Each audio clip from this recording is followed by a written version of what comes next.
always felt alone. My whole life. For as long as I can remember.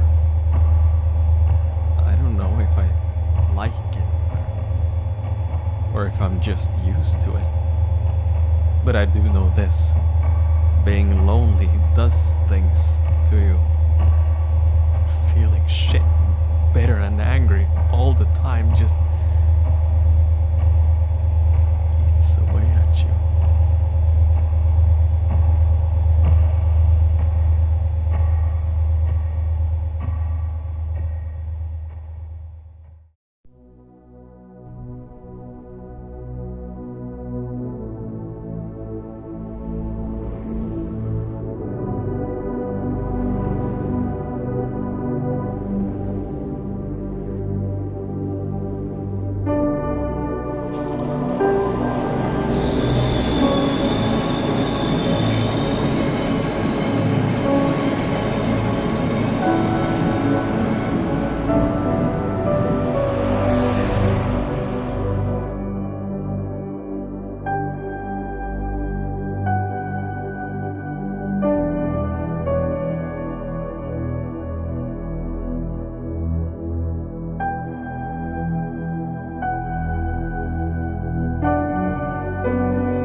Hello, I am Andreas Rönnberg, also known as Rumple, and I'm the level designer and leader for Cry of Fear.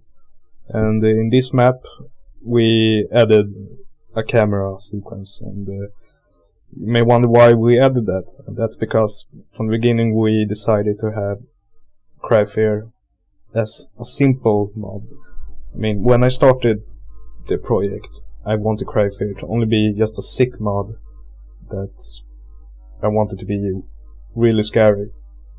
And why you were taking photos was because Simon had like a psychosis or something, and he had killed his mother and went around taking photos of her.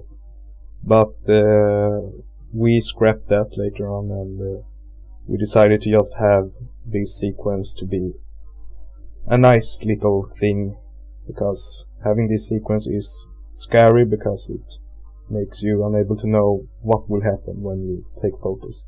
And I like that.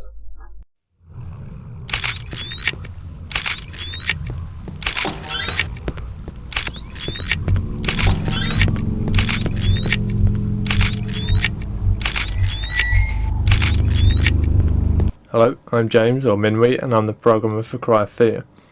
This nightmare level is pretty interesting, although it's by no means technically sophisticated. Like the rest of your weapons, your camera is shooting out invisible bullets, so to speak. When the bullet hits a wall or other object, it will check all entities in its immediate radius. If it finds the invisible object we place over the crosses, it triggers the event it's tied to, such as making the writing that's scrawled on the wall appear, or a hanging body or whatever. It's a simple solution for quite an interesting map.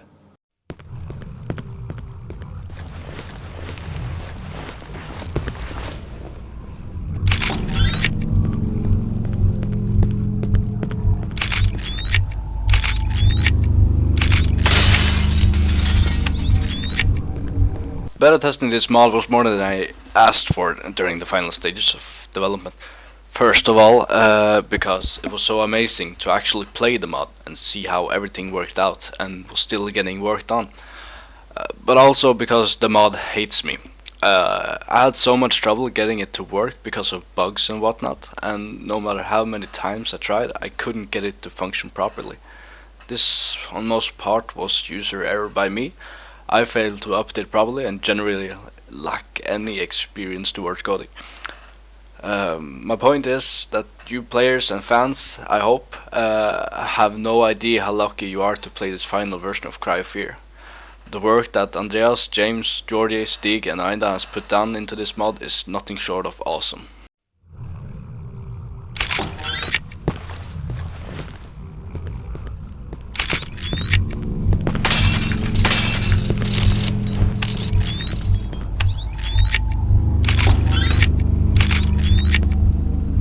Hi, this is Stig, aka Dragonnor speaking, and I voice act Simon in Cry of Fear.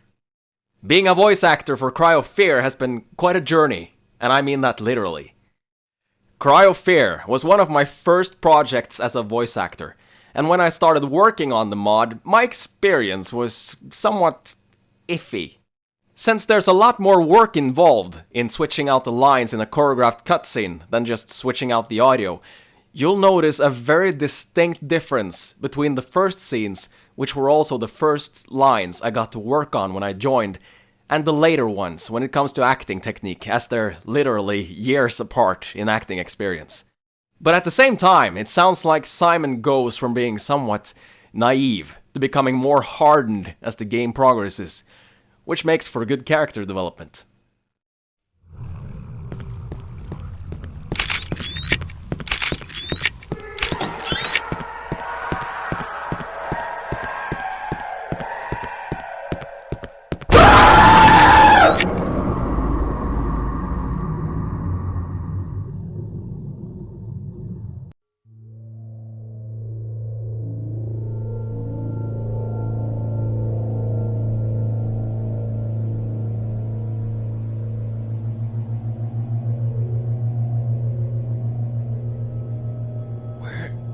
Am I?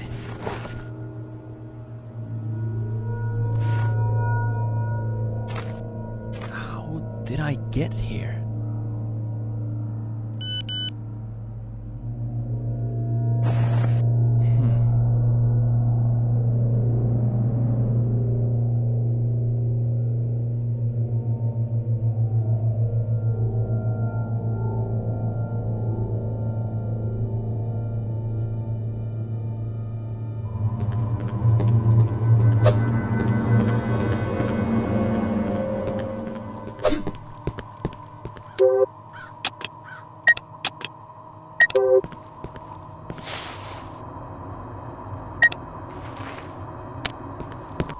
This is the start map, and it was the first map to Cry of Fear that was ever created. From the beginning it was just using simple looking Half-Life textures with very low resolution. And later on I went to my capital city, Stockholm, where I went around taking photos and made my own custom textures to make it look really like Stockholm and have a really photorealistic look. Then later on I wanted to make the windows in the buildings to have their lights on, and I wanted to have people standing there and watching you, but I never added it because I didn't want to confuse the players too much in the beginning. I wanted it to stay kinda simple in the beginning, not have too much shit appearing.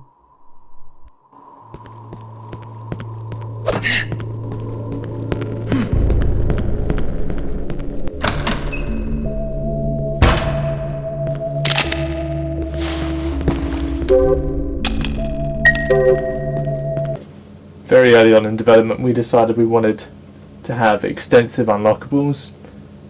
Somebody came up with the idea of custom hoodies, and this presented a problem to us. There are so many instances of the Simon model spread out across the models folder that it would be almost impossible to go through every single model and replace it with a different hoodie version each time. I came up with a simple solution of replacing every single instance of Simon's hoodie texture loaded into any kind of model with an external TGA texture. In this way we can have many combinations of clothes without using multiple models. That is one creepy fucking painting.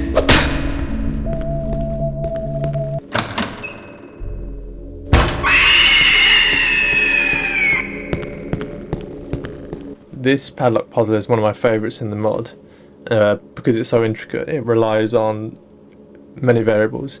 As you may have noticed, the number is actually randomly generated from 1111 to 9999. So that means you can't just play through the mod and then remember what the previous combination was next time you play through. As you well know, this puzzle relies on a couple of things: gathering the username and the password, which aren't quite randomly generated, but the username and password is picked from 32 different usernames and 32 different passwords, and they can be combined. Again, so you can't just play through the mod and do the puzzles without, actually properly doing it.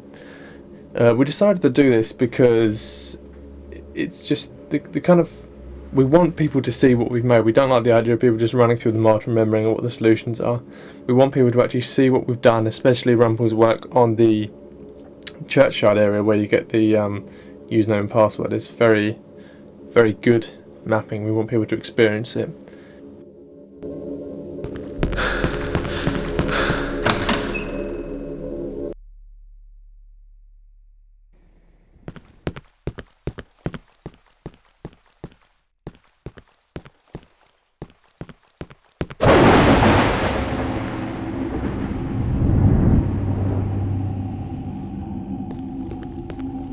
This map was from the beginning made by James Winwy, and it was intended to be a secondary route to the apartments, but we scrapped that because the map was never finished. And we also thought that it was unnecessary to have two routes and it would take too much of our time to make it. So I decided to extend the map instead and add this little small town that you run to with those small streets. And that part is actually a replica of a town in Stockholm called Gamla Stan. And also the square in this town is a replica as well. And it's called Stortorget. And the church there is called Storkyrkan. And actually those sounds from the clock sounds from Storkyrkan in the Cry of Fear is real sounds from Storkyrkan in real life. And I head there only to record those sounds. That's how dedicated I am to this mod.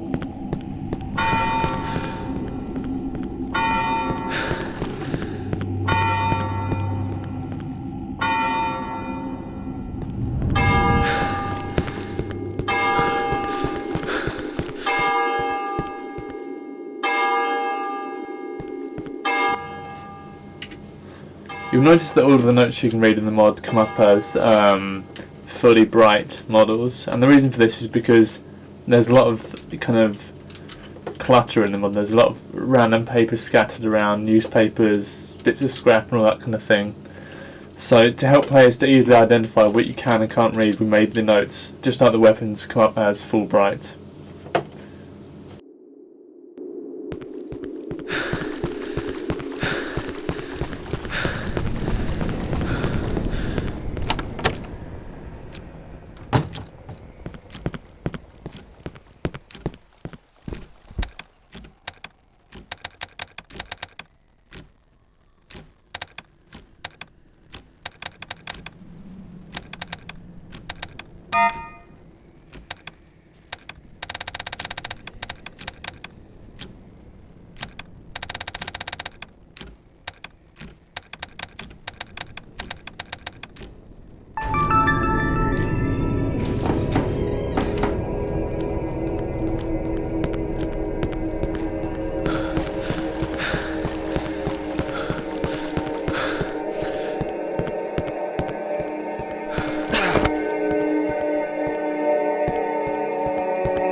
signal.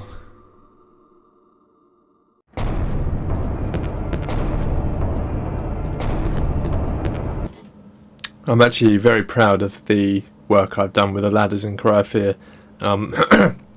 This was actually added very late in development, probably later than it should have been because it's quite a lot of work.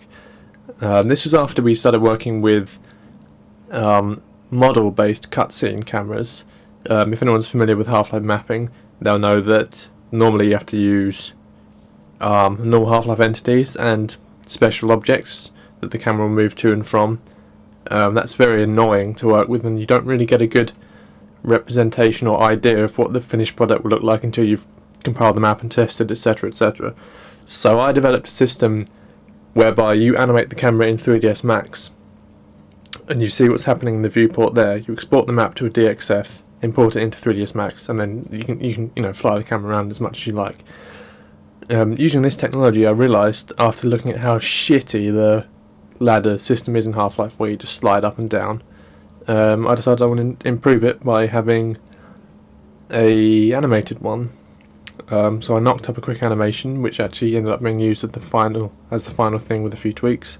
And this was actually inspired by Turok 2, which I played years and years and years ago, and that had a ladder system similar to that, whereby the screen would kind of shake around as if you were climbing up, and I was very impressed by that back at the time, and I just thought, why not?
This is the apartments map, and it's also one of the very first maps that was ever created.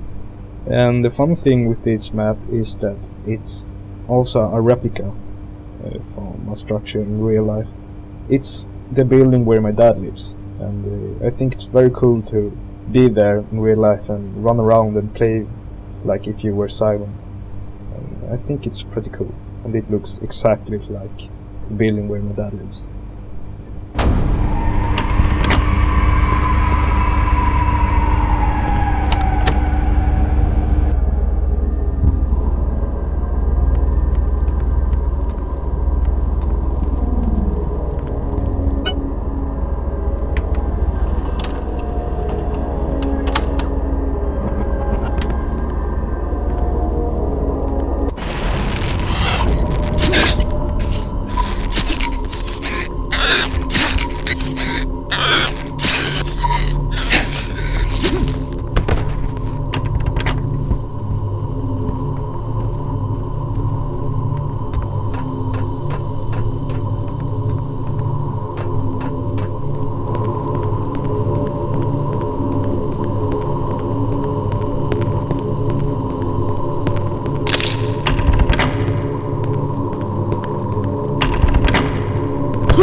Well, this puzzle may seem pretty easy in that it tells you exactly where to use the key. Keep in mind that it's the first introduction to puzzles in the mod.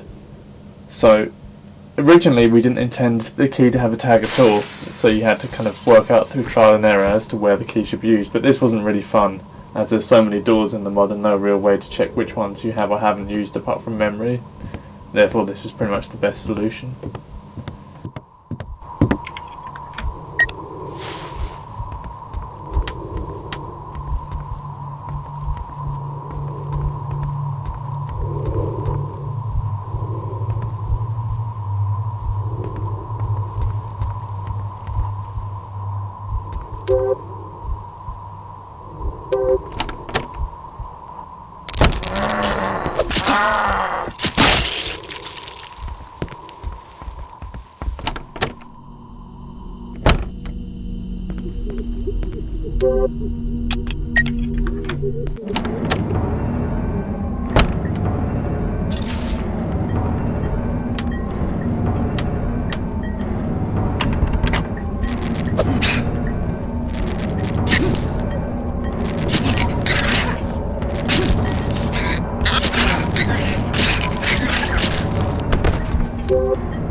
You'll notice that we actually notify you that there's something in the ceiling.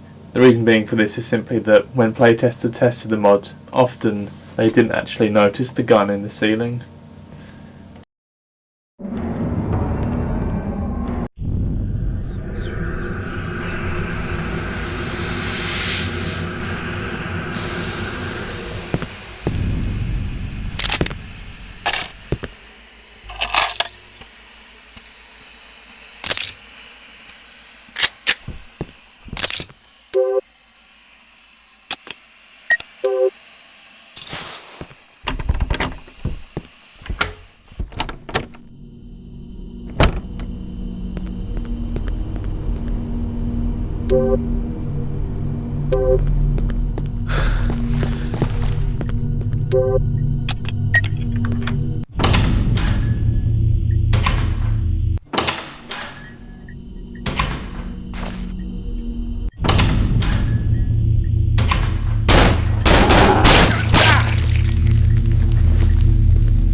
Here's the guy who had SMS'd you from the beginning, from the construction thing, where when you enter the apartments you get SMSs like, help me, blah blah blah. And the guy who lies in the bathtub, he's the one who SMS'd you, because he has a mobile lying in the water. And it's pretty easy to miss it, but it's him who is SMSing you. And I from the beginning wanted to have victims who are trying to give you objectives, like this guy in the beginning of the apartments. He wants you to help him, but then he commits suicide. And that was the main plot for Cry of Fear in the beginning, where you are getting objectives from people who are committing suicide, and at the end you were committing suicide yourself. And we wanted to keep that, but we changed that when we got a voice actor for Sophie, and we really didn't make only suicides. We wanted to have a guy committing suicide in the subway station, but we scrapped that, and in the forest and etc. But we scrapped that suicide idea. And yeah, and after every suicide, things started to happen, like in those apartments where everything gets sick and shit. Hi, this is Stig, aka Dragonnor speaking, and I voice act Simon in Cry of Fear. You might notice that Simon doesn't really react to all the blood smeared all over the bathtub in the cutscene. And the reason for that is that in the initial versions of the cutscene, there was no blood. The guy in the tub only had the pill overdose, which made it more realistic for Simon to sound like he was confused about the guy overdosing on pills before he got there, but not downright disgusted at what he was seeing.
Those metallic bars are supposed to be like barriers or something that the monsters have placed.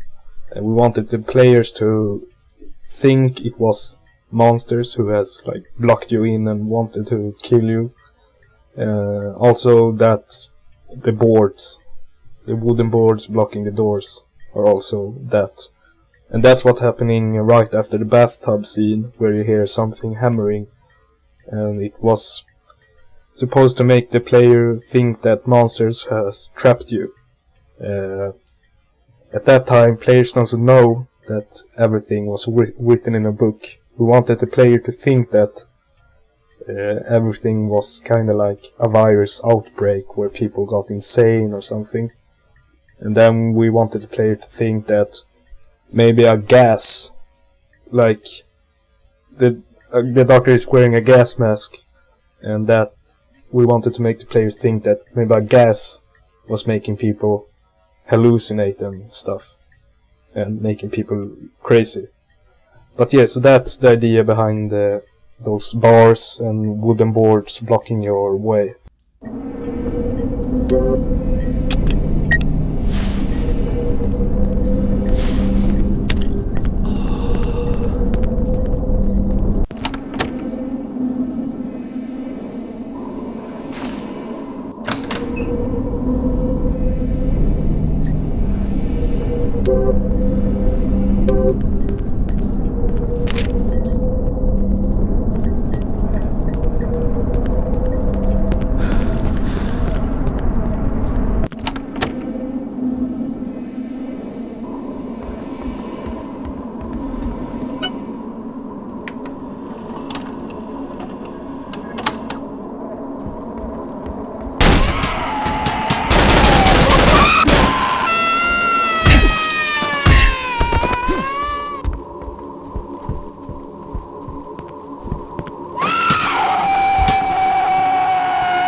In the beginning of the project, we didn't have tiles in this place here in the apartments.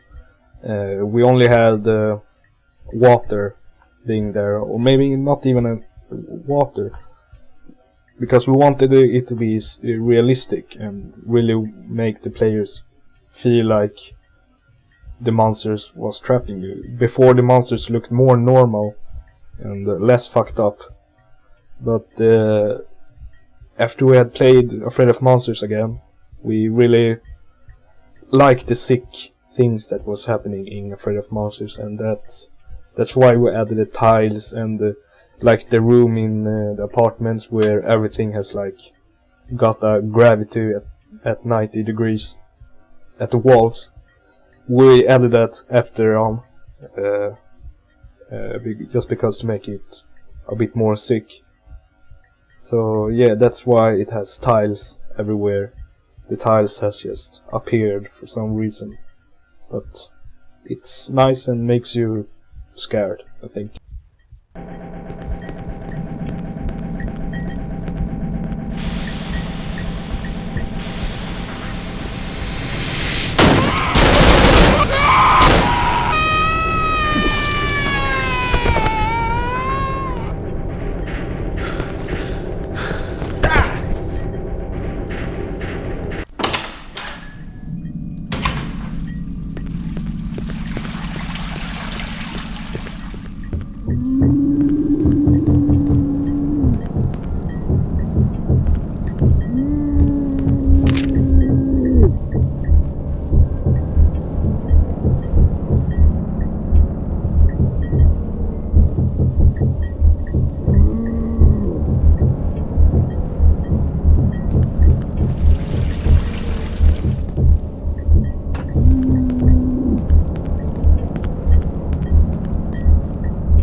I think this puzzle's pretty nice and it gives the players a kind of overall goal in what to do in the apartment, and that's unlock the elevator in the main stairwell.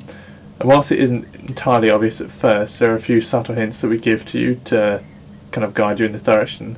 One of them being the light above the keypad on the top floor in the total darkness. That should draw you towards that. The second one being the note where it mentions that he's disabled the elevators so the kids have to come up the stairs. The puzzle, the key code rather, is actually randomly generated, and the reason we did this was because we didn't want people just simply skipping out all the nice areas that have been mapped out next time they play if they just remember the code.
A pretty cool thing with this torture room is that the guy who is killing the other guy is actually my sister's husband, I mean. And the guy who gets killed is my brother, my older brother. And it's pretty funny to watch them fight like that. The photos that the textures are made of are photos from them. And yeah, I just like to tell you that.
Now this is a interesting place, those stairs, never-ending stairs.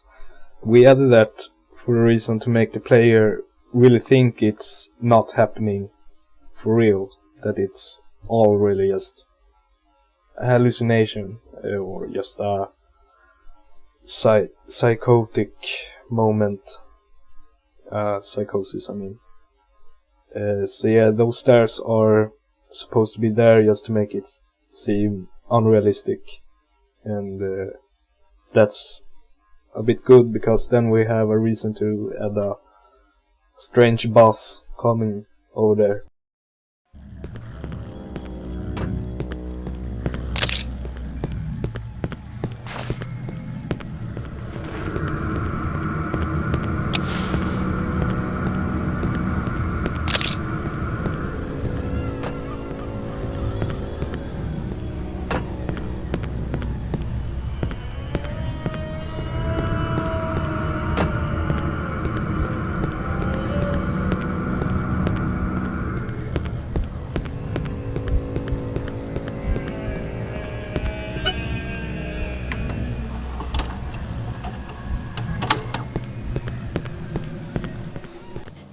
Another way that this mod differs from Afraid of Monsters is that each area is now punctuated by a boss fight, and this marks a milestone in your progress. The reason we added bosses is purely because, well, we like boss fights. They all have some kind of strategy to them, and this is the simple find the weak spot and attack it. The boss bars weren't added until later on in the development, simply because we wanted a way to visually show whether or not you're actually doing any damage to the boss, which kind of corresponds to the whole weak spot idea. It's nice to know when you're actually making progress with the boss.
I pass out?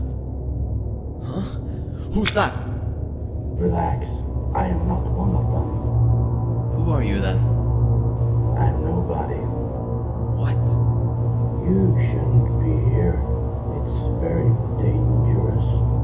Wait, why are you wearing a gas mask? Are you stupid or something? Do I look like I want to turn into one of them? I can't trust you. I don't know if you're real. Just leave me alone. What the?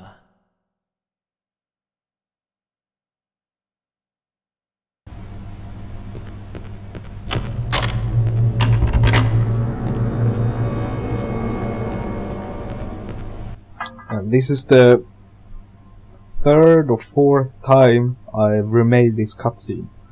For the first time, I used old models.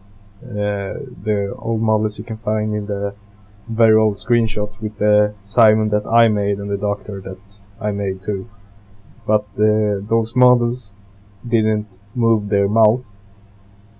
They were missing a mouth controller, a mouth bone.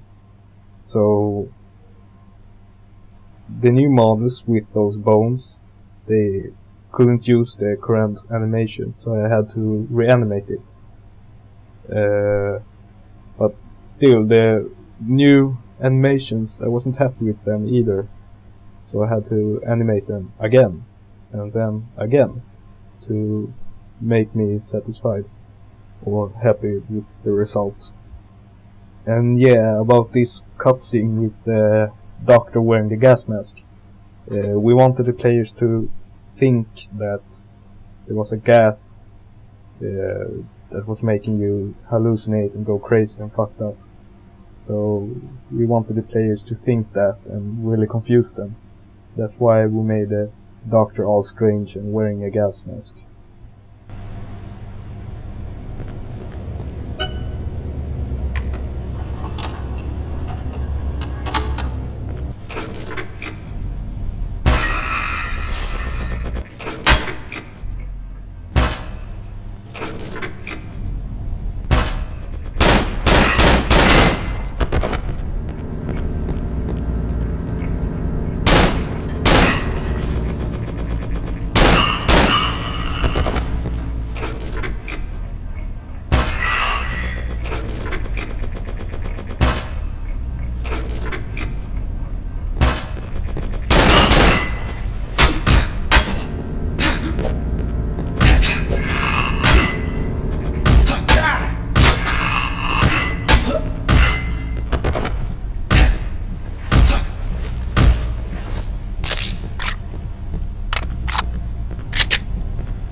fuck are you talking about? I need help, please! 5, 2, 4, 7. God damn it! Help me! This mobile scene is pretty interesting. It's my voice acting, actually. My first voice acting ever. It's my voice that's coming from the phone that you are phoning the guy behind the mysterious voice coming. I recorded it by phoning my own mobile and making it loud so you can hear the voice, and then I filmed it. So then I went to another room and talked, and I was filming and recording the sound from my cell phone, and I just talked very strange. And then I recorded it from my cell phone so it would sound realistic. It was pretty interesting.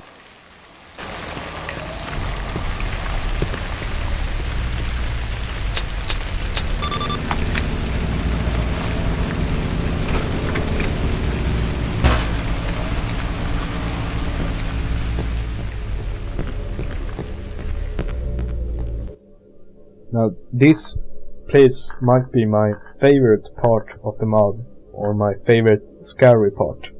It's so simple and easy, yet so damn pro.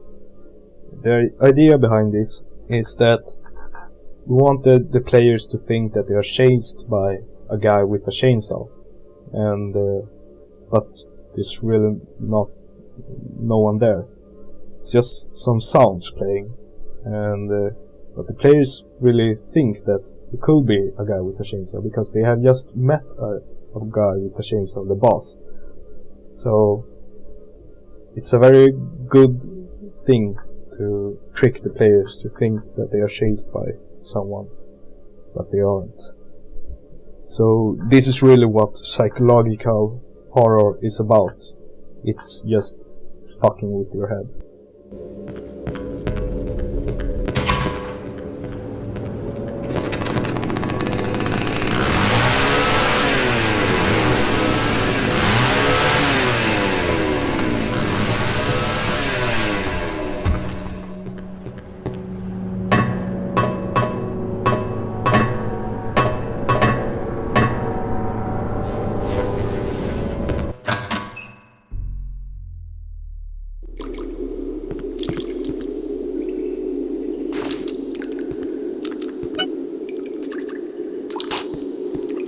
This area was actually mapped out by myself earlier on in the development when Rumple and I were decided to share some mapping duties. However, he took over later on because I was too lazy to finish it. There may be a discrepancy in the styles, but I still think it's pretty nice. It was actually inspired by a book I found in my house about kind of London underground tunnels and sewers, which is, I don't know, pretty interesting to some people maybe. I don't know. But anyway.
I really like those caves in this map.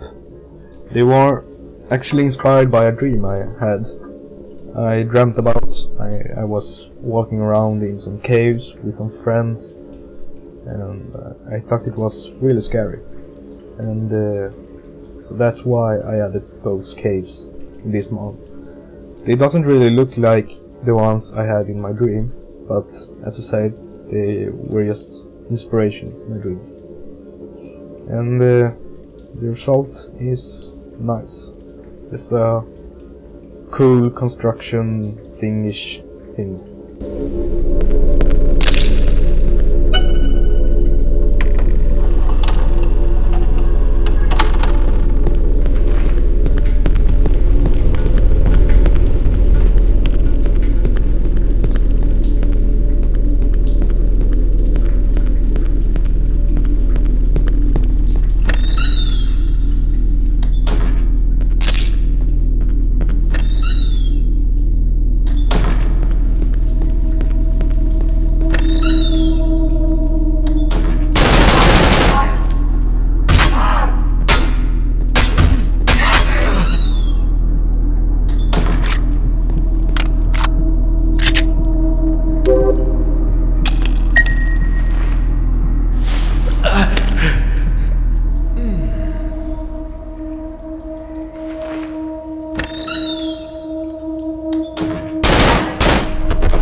You really want to know this spoiler, or this Easter egg, do you?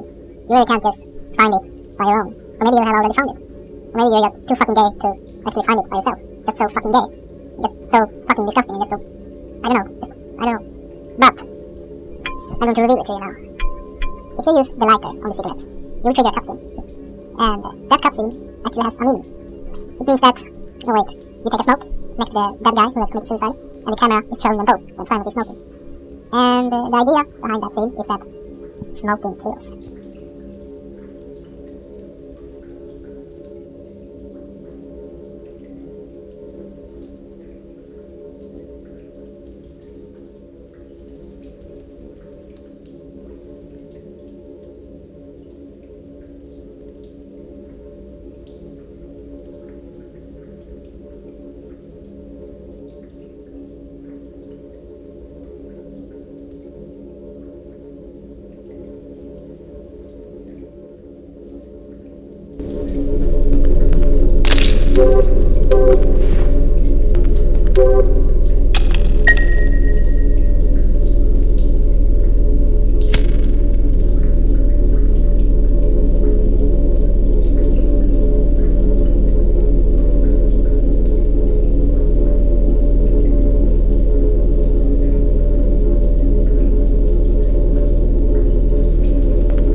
Hey! What the fuck are you doing? Not you again. Wait!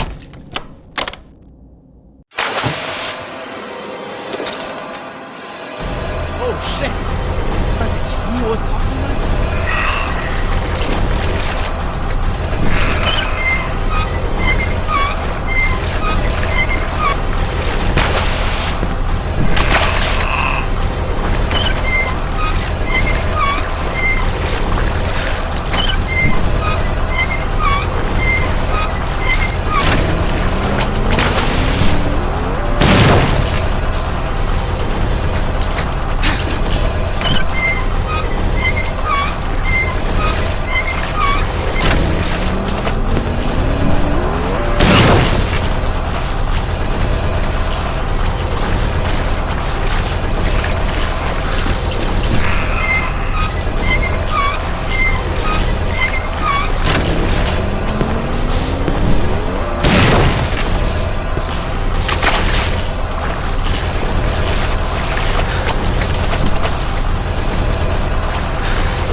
Now this cutscene with the doctor killing that guy with the saw, it's meant to make you think that the doctor is evil and bad. So that's why we made we made him kill that guy just like that with a saw, really brutal.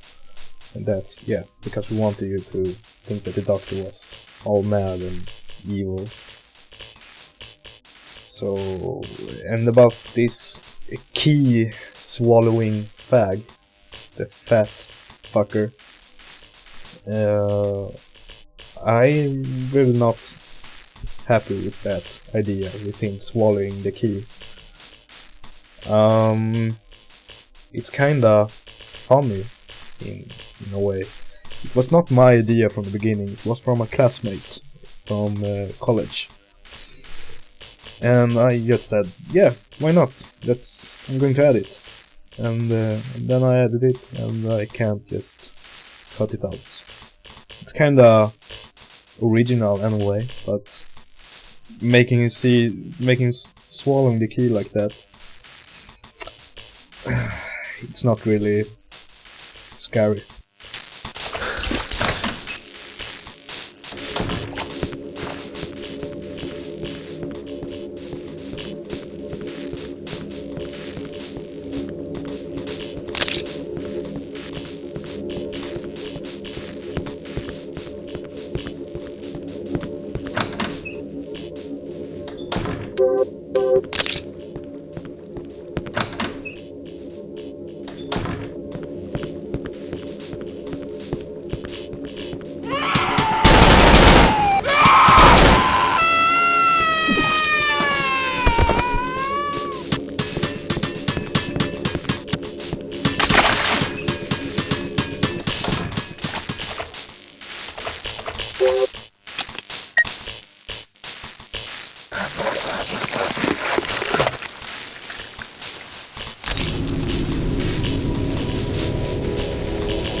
I don't want to tell you why I made this. I really don't. I don't think so. No. I really don't. This is too much. No. Really no. No. Fuck you.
Damn it! What was that? Hallucinations? Am I going insane? Shit.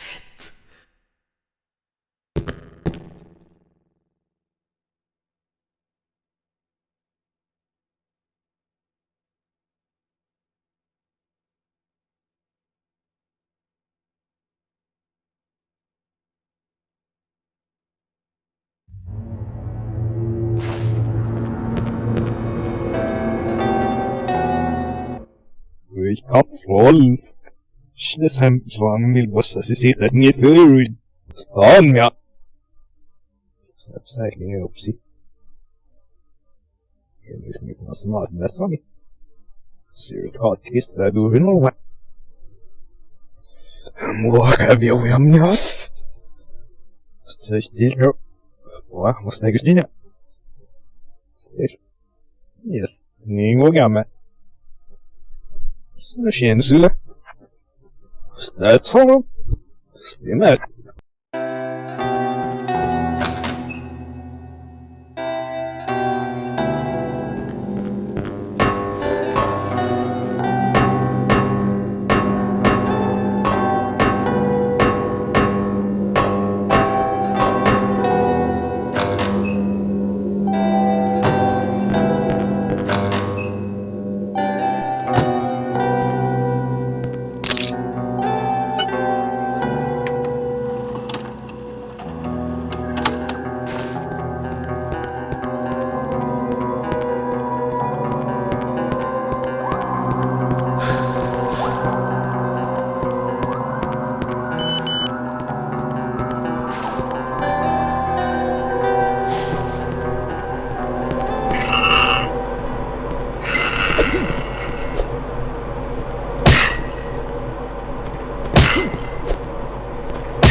When I came to this point, when I started making this map, I wanted to make a bus stop, so I made a bus stop, and at the bus stop I wanted to have a map, because we wanted you to kind of navigate around the city to find your way home. So, but at that point we didn't have any town planned or any name on the town or any roads, so I had to design the entire city in order to make you use the maps to navigate your way home. So this is where we plan the entire city and all that stuff.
I also started experimenting with kind of an organic thing that was kind of infecting the monsters. You see those red stuff.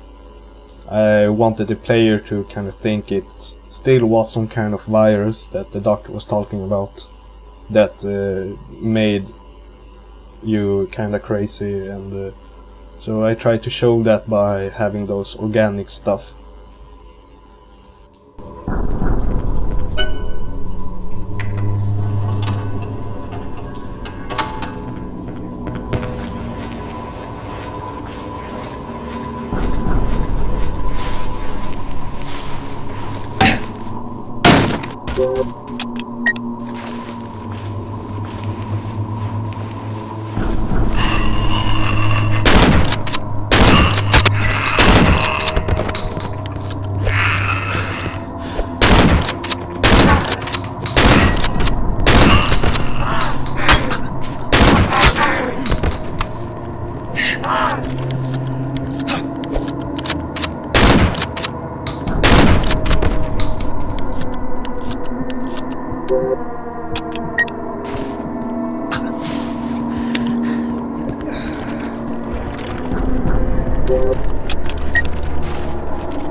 And here I wanted to have something that was following you around, so I came up with the idea to use a very fast guy with a chainsaw that we call Saw Runner, because he has a saw and he runs.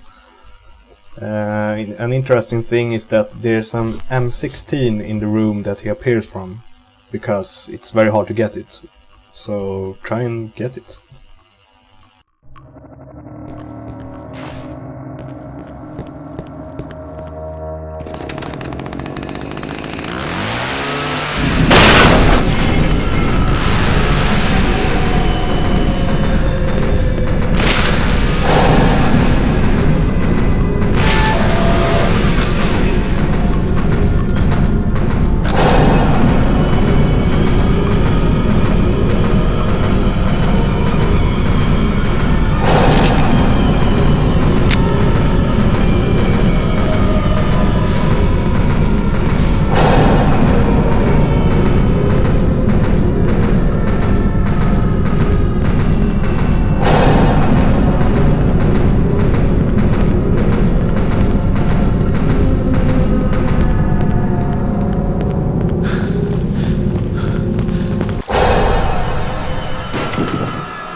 the lady that appears here, that is just appearing and breaking the door and screaming at you with the red dress, I call her the Dreamer, because once when I had a dream, I dreamt about a girl looking exactly like her, with a red dress and the hair like that, and she had this very scary scream and just appeared floating at me and screamed like that. And that dream horrified me, so I decided to put that in Cry of Fear, and hopefully it should have scared you pretty much.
This park over here is actually a park from real life, and this park is located in Stockholm, the capital of Sweden, and this park is named in real life Observatorielunden, or as Swedish people call it, Obsan. And that orange house is Stadsbiblioteket and is very famous here in Sweden, so a lot of Swedes might recognize this place, and they might think it's awesome. And the cool thing is that it really looks like in real life. It's so identical. The only thing that differs from real life is the stairs where the red car is located. In real life the stairs aren't really there. They are more like where the gate is that you unlock. But I had to move the stairs to that place because of limited Half-Life shit, you know.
I named this building to TL Trading because I wanted to advertise my mom's husband's company, and his company is named TL Trading. So, yeah.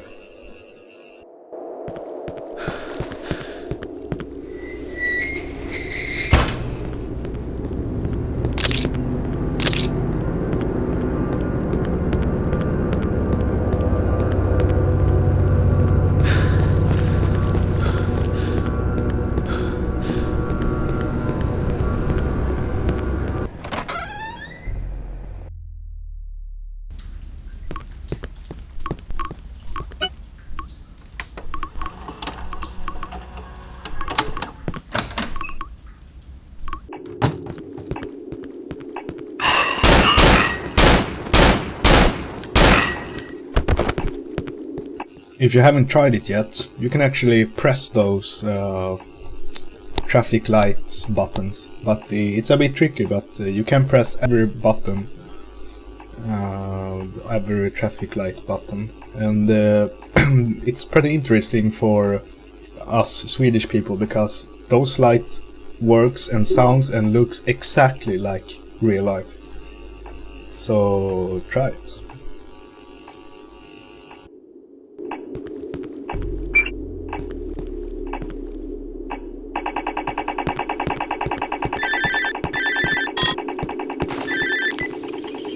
Hello?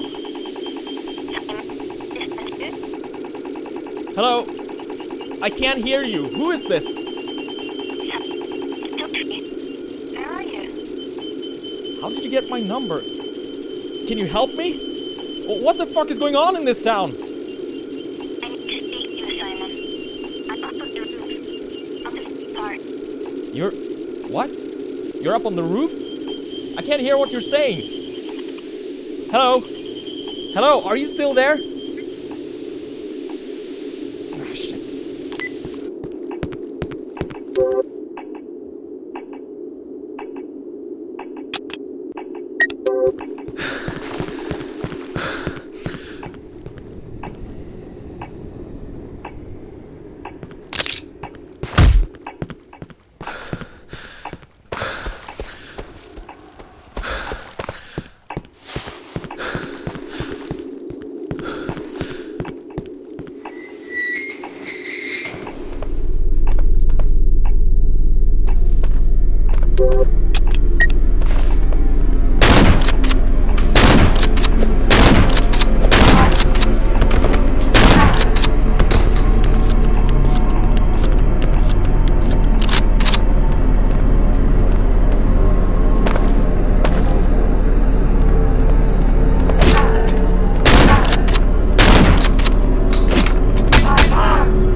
This park over here is another real-life location.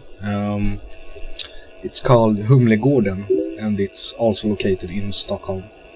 I'd like to mention that every place in Cryofear is taking place in Stockholm, because that's where I live and that's where I've got reference stuff. So this is yet another real-life location that looks kinda exactly like real life, so Humlegården, you can just Google it if you want.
This place, this apartment here, is made out of my brother's apartment where he used to live.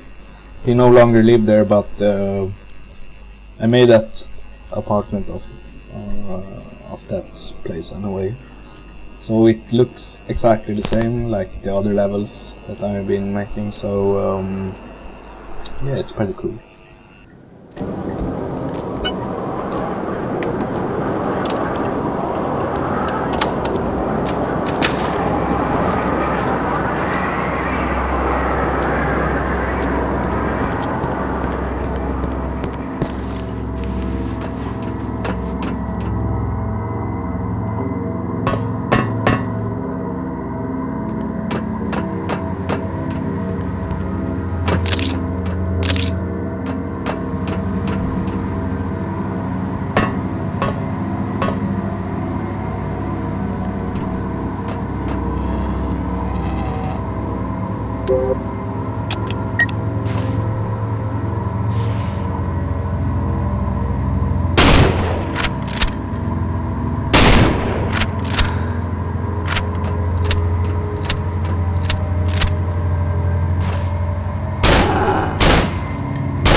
Sophie? What the hell are you doing here? Oh, hi, Simon. What? I don't understand anything now. What is it that you don't understand? What do you think? The whole fucking city is crawling with monsters, and I'm just... I mean, suddenly you just turn up on these rooftops? What are you doing here? Are you hurt? Monsters? Simon, you're scaring me. Scaring? What the fuck? This is just sick. Well, maybe it's just... Let's talk about something else. How have you been? I don't know. Just confused.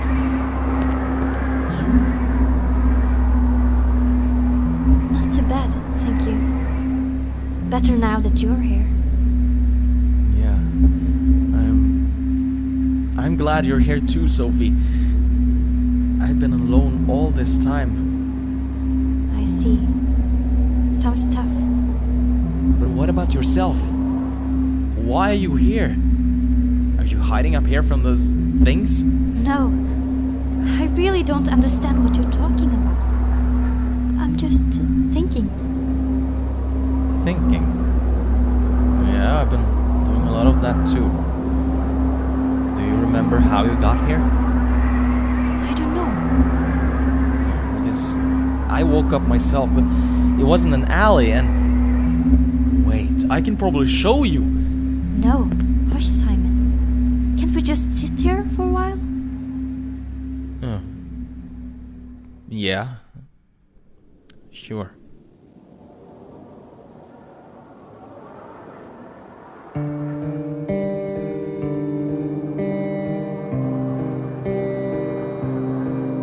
Do you want to know something? Yes. Yes, I do. I want to know just what in the fuck is going on here. Is it about that doctor guy in the gas mask? Doctor? Simon, please. No, I mean about school. Yeah? What? Well, I don't know if you knew, but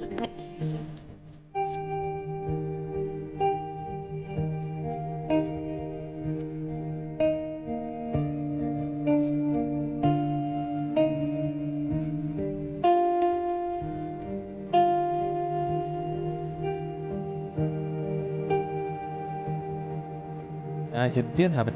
Well, thank you.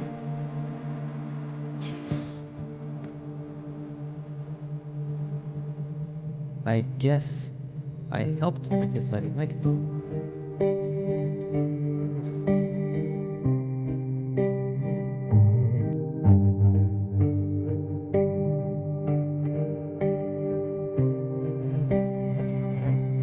But if we got each other better.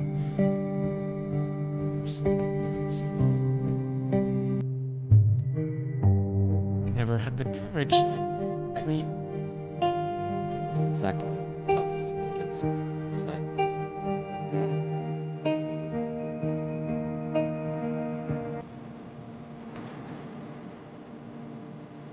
I've always liked you too.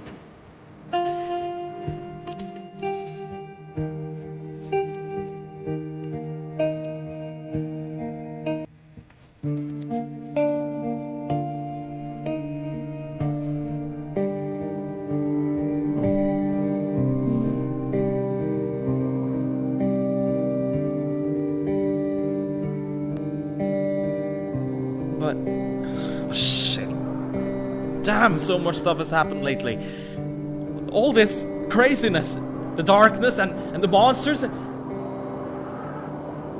I think I'm going crazy. I'm so glad I found you. I know. A lot of things have been going on lately. Yeah, really. Was it you who tried to phone me, by the way? Yeah, I wanted to talk to you. To get away from it all. Oh, but what? Out here? No, away from everything. Away from all this. What? What do you mean? You know full well what I mean. Wait a sec, you mean all... No! No! No! No! Sophie. Why did she... What the fuck? This isn't making any sense.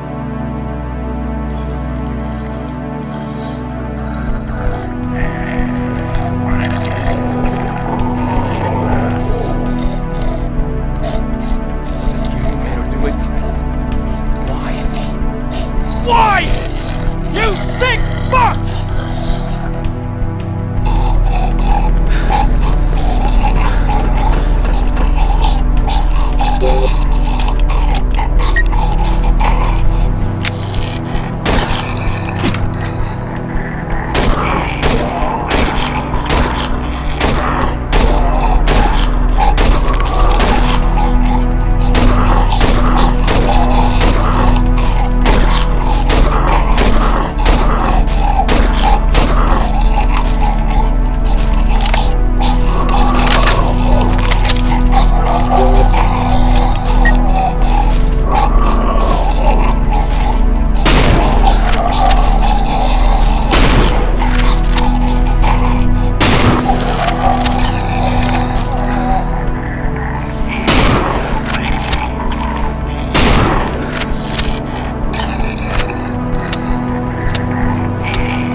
This boss has a fairly simple cycle in that it can either attack or move around, but I still think it's pretty nice.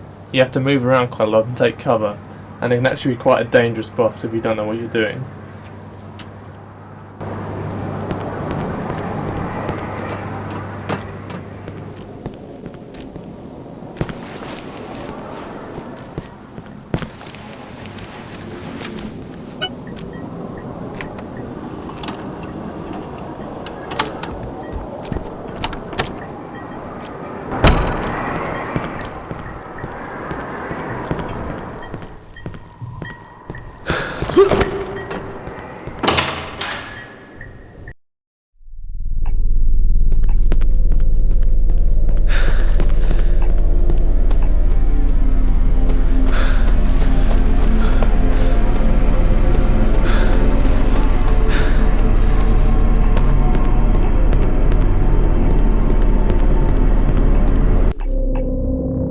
Sophie. Simon, let me go. I love you, Sophie. I have to leave. Please. I fucking love Just you. let me go, Simon.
This is yet another real-life location. This place is Sankt Eriksplan, and it's also in Stockholm. So you can look that up if you want to see how it looks.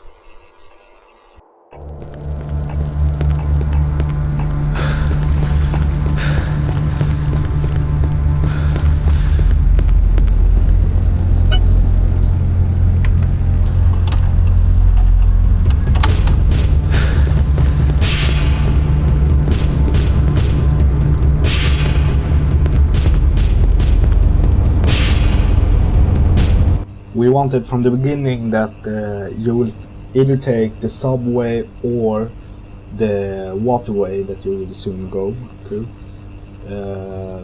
in order to get to Hansen Square. So we wanted to have like a different path to the Hansen Square subway, but we scrapped that and used both ways instead to make the mount longer.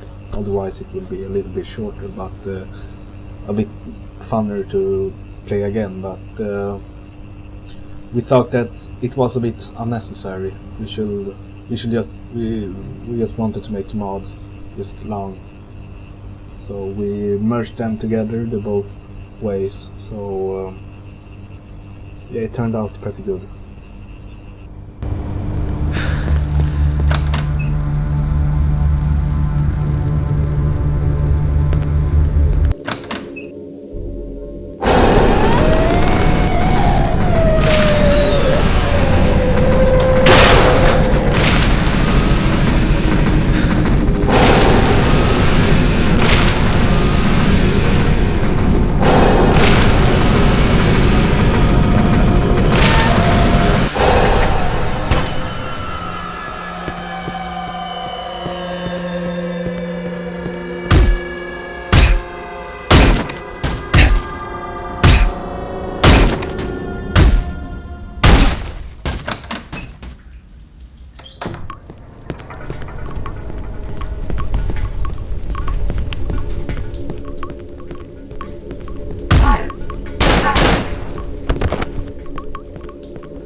This part over here is actually a view of Gamla Stan, and that is also in Stockholm.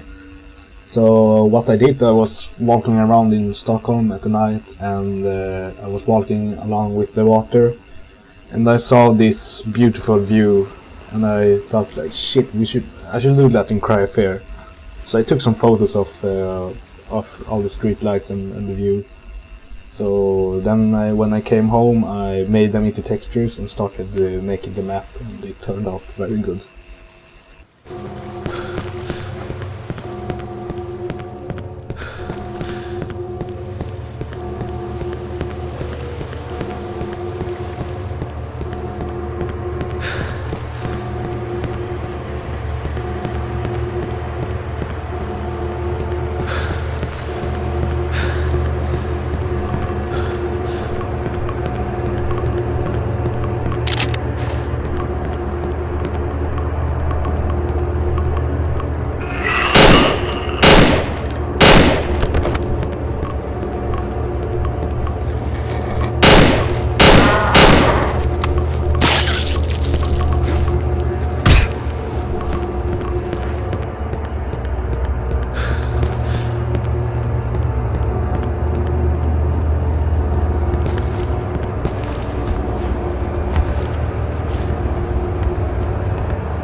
This is Norrtullsgatan and it's located in Odenplan, also in Stockholm.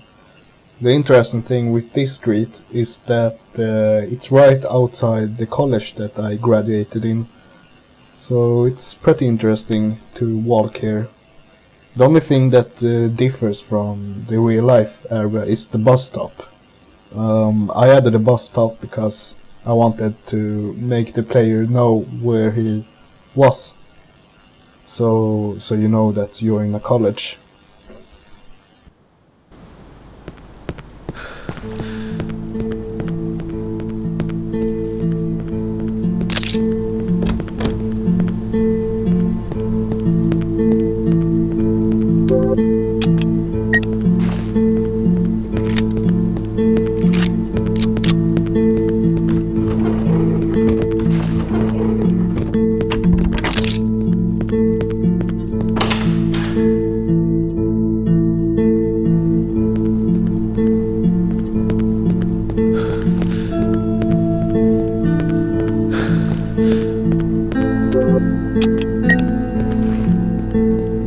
So this is the college I graduated in. It's called Cybergymnasiet, and this map was supposed to be a project that I made at college.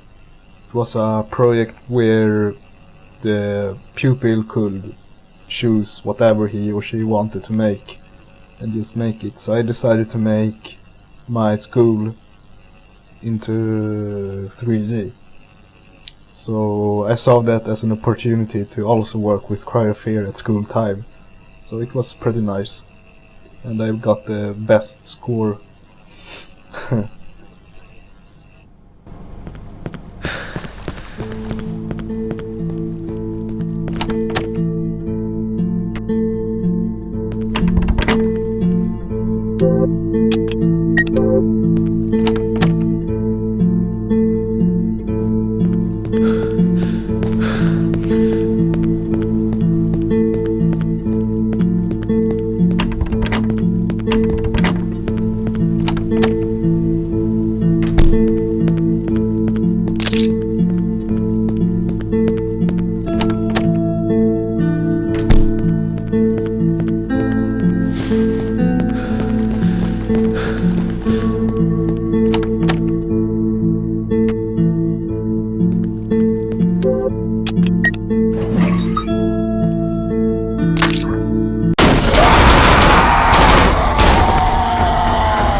The station names sign here is actually just a copy of the station name sign that is in Stockholm.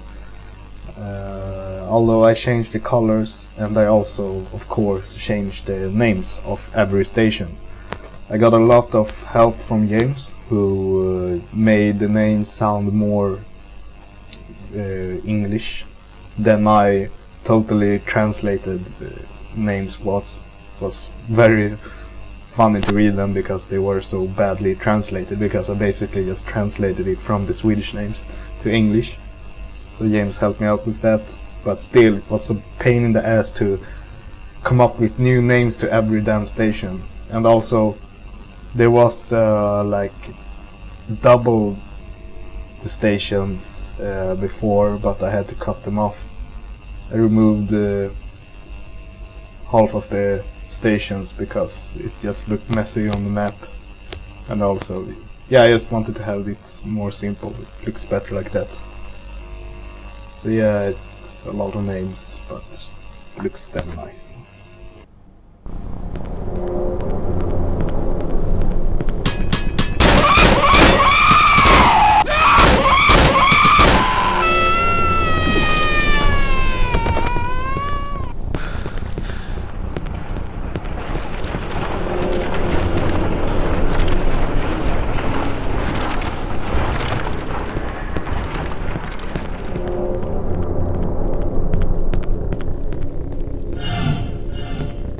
This station is also a real-life location, and it's called Sankt Eriksplan.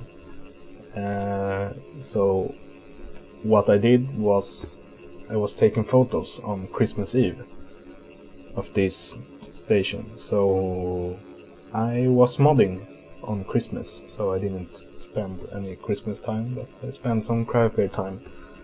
So the reason why I went taking photos on Christmas Eve is because the town is like fucking empty when it's Christmas. So it's pretty embarrassing walking around taking photos for textures, because people might think you're a terrorist or something. So I like to do that when it's all empty.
This cat over here is actually the cat you see in the beginning, in the intro.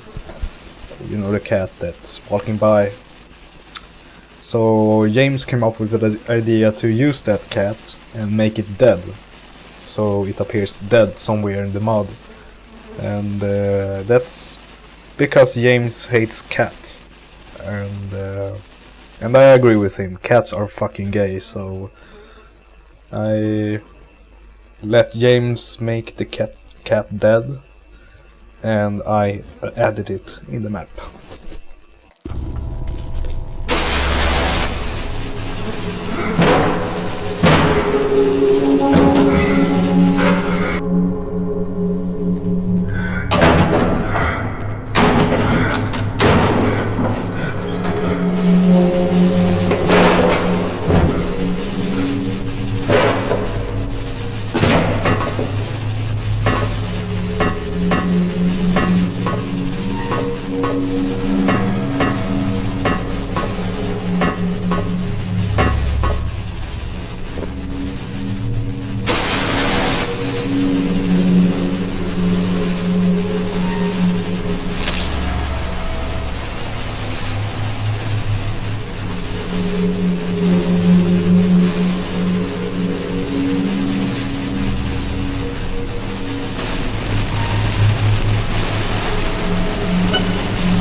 James and I was discussing about having another scene where Simon is just watching and observing the doctor, where he is just being crazy, so Simon will think that the doctor really is crazy. But also no, because you will kinda understand what the doctor is trying to do. We're trying to like make the player think that it's still some kind of virus is going on, and we're just trying to mess with the player's brain, and so yeah.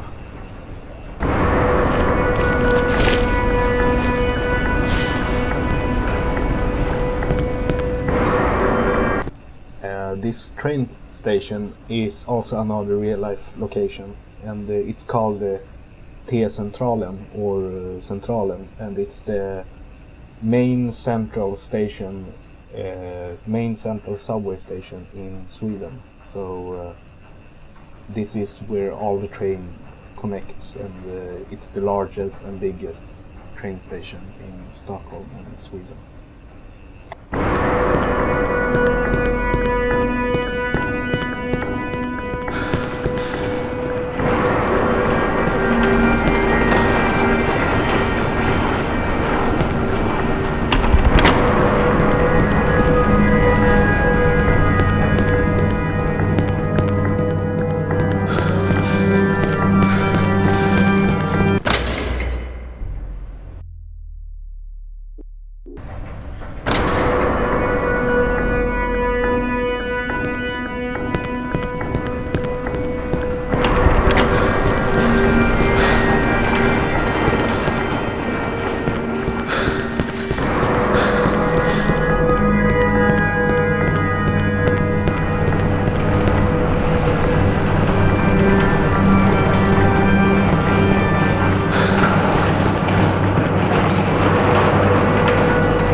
me and James was discussing on how we could make the mod even longer.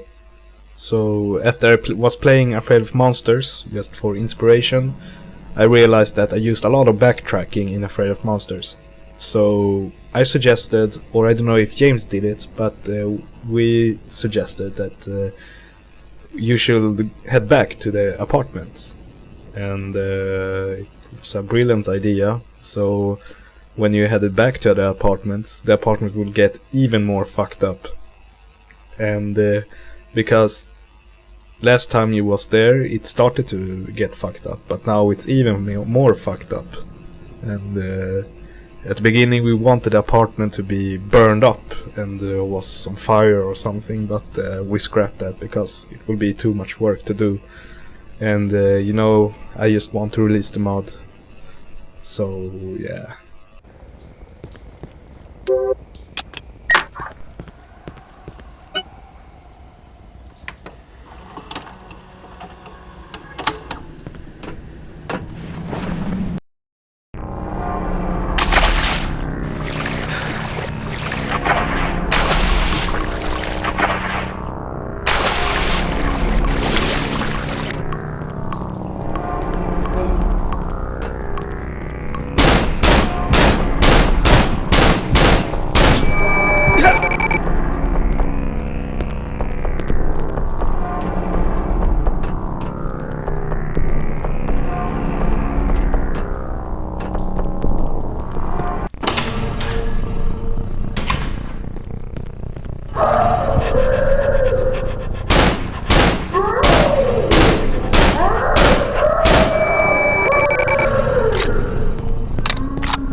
This area here kinda symbolizes that Simon is kinda climbing down very deep down in his mind, and then he hears that this record from the doctor when it's talking about Simon's journal and all that stuff. So yeah, that kinda symbolizes that, and that's why I call this map also for Down.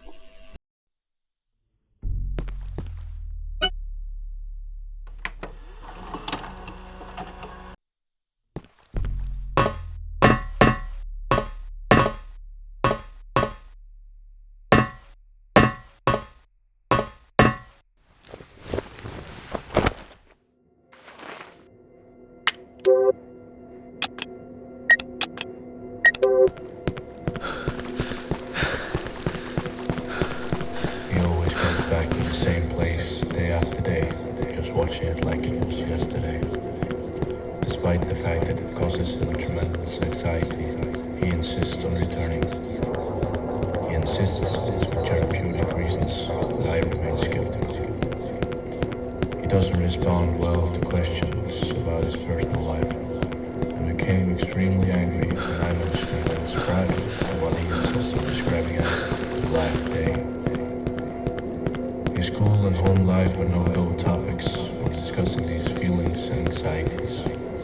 He told me the other day that he'd been seeing hallucinations, but couldn't give a clear description of what he'd been seeing. Naturally, I didn't take him seriously. I saw no evidence to suggest this was the case, but upped his prescription anyway. He claims the extra medication helps.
And the last bit where you run into the light, when you fall down to the total darkness, the light is kinda helping you to get out of the dark mind that you just got trapped in.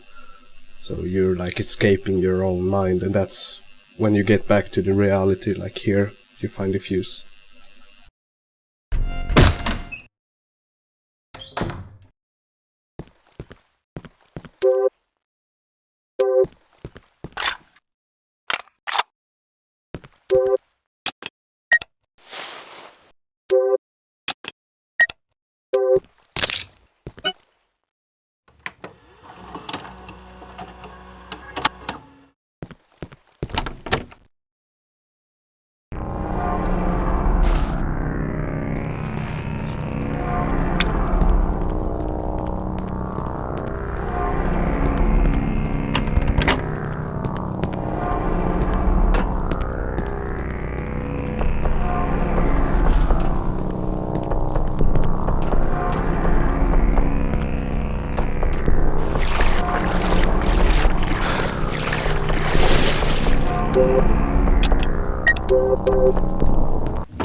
train to Norcastle is delayed due to a signal malfunction. Please stand well clear of the platform and the gates, as the next train is not for public use. The voice that is being recorded here, that is talking, is actually James' father, and James asked him to record some lines to kind of help Simon to find the correct objective, so that's pretty cool to have James' father involved in Cry of Fear.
nicht helst sig. Union med Rolf Sharpswordnikem.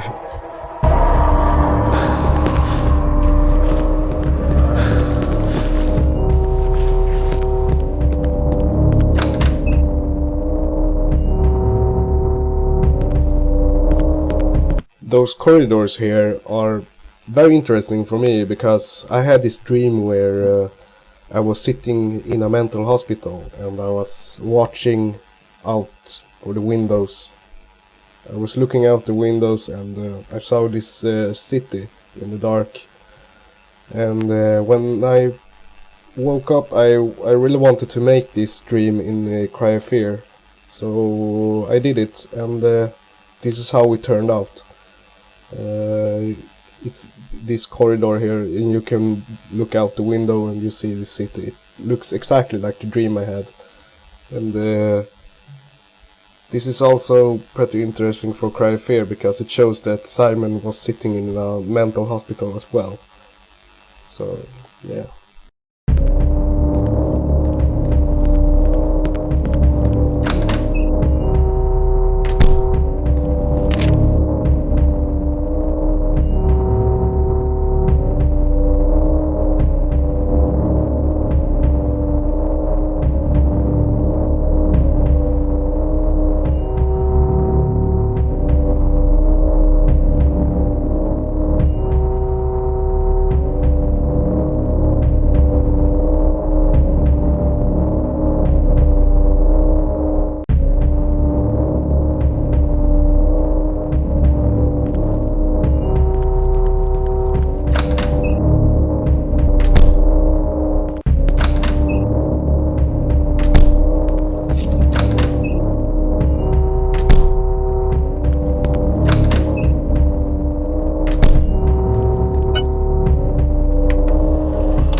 this following sequence where you are getting chased by those upside down guys.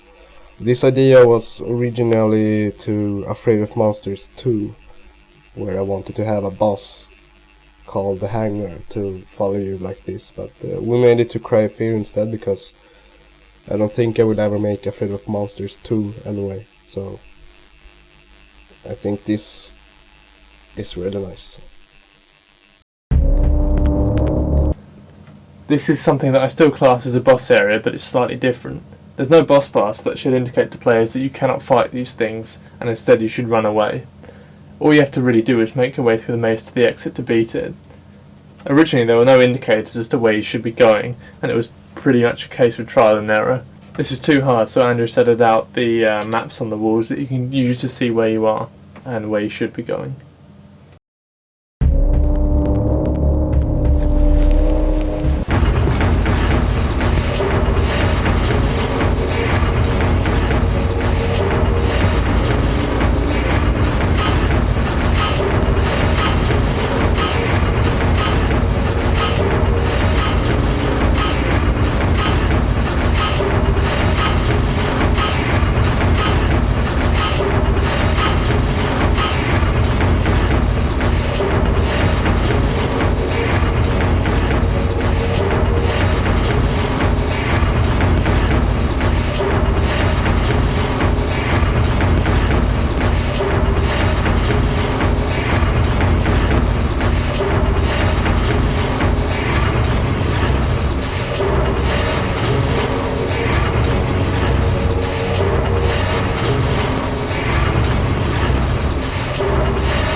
Suffered severe spinal damage in the accident. It's a miracle he still retains upper body motion. From the waist down, however, there is no nervous response at all, not to mention the mental trauma he suffered. From what I can tell, Simon is a deeply disturbed individual who had mental problems even prior to the accident.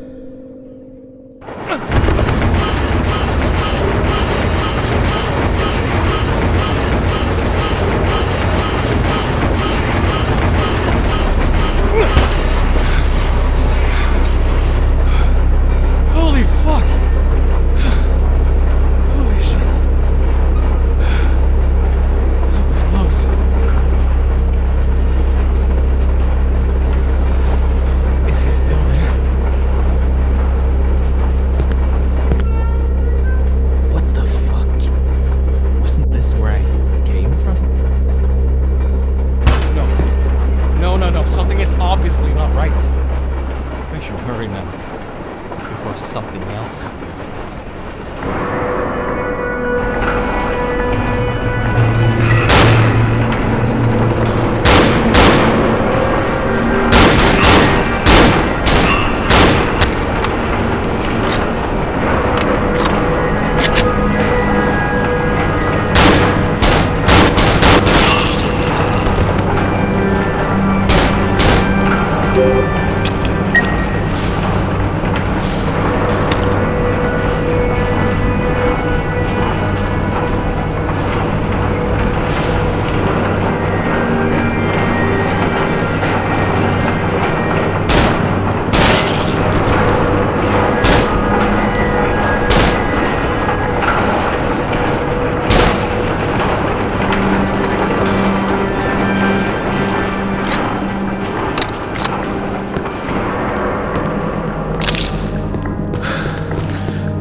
Back to the train.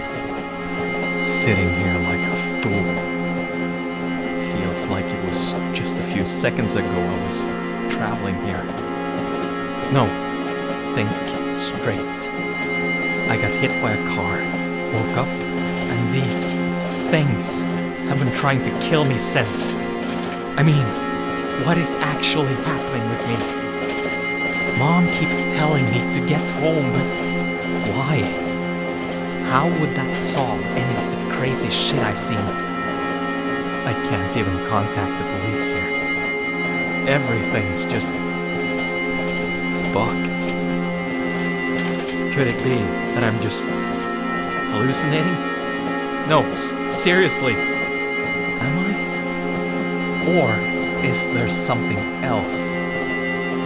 I keep thinking back at that doctor guy. Well, he is crazy, alright. Could he have done something to me, seeing as he wears a gas mask?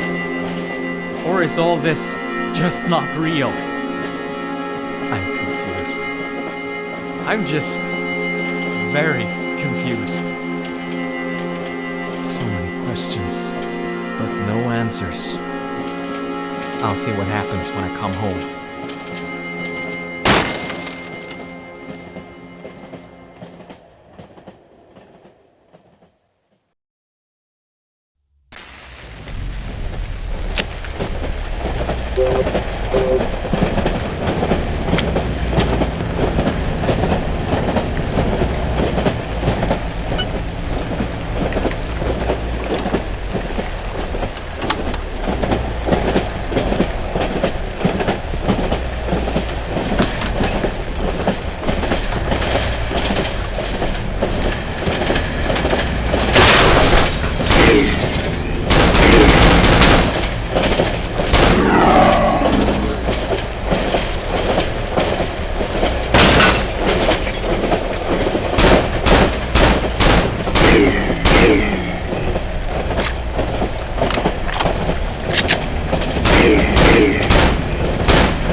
I'm very happy.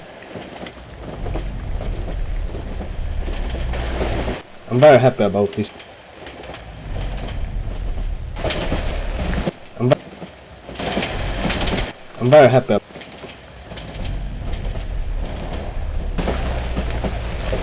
I'm very.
Shit! My bag!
at college, I was talking to some guys from my class, and I asked them about some ideas to Cryfair.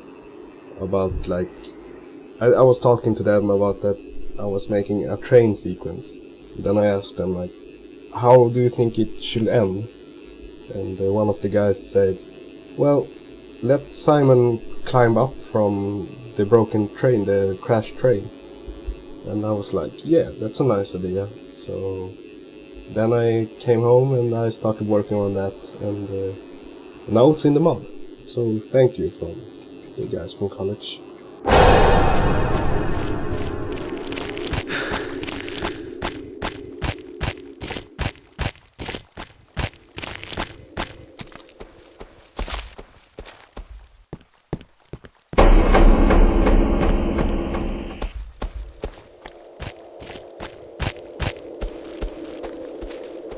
Better than nothing, I guess.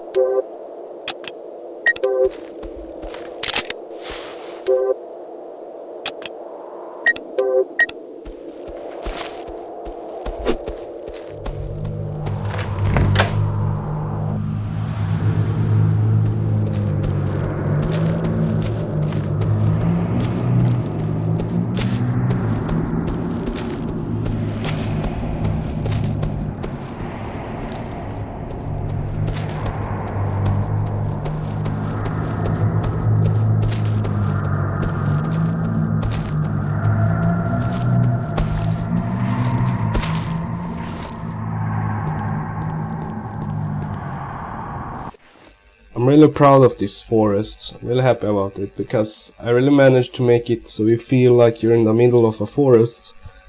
And I've always wanted to create a forest like this because it really looks like a typical Swedish forest. And I actually made the forest that's on my backyard. I went there and took a lot of photos, and I came home and started creating the forest, and I'm very proud of it. This is a forest I've always wanted to create.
From the beginning, I had created this scene with the map.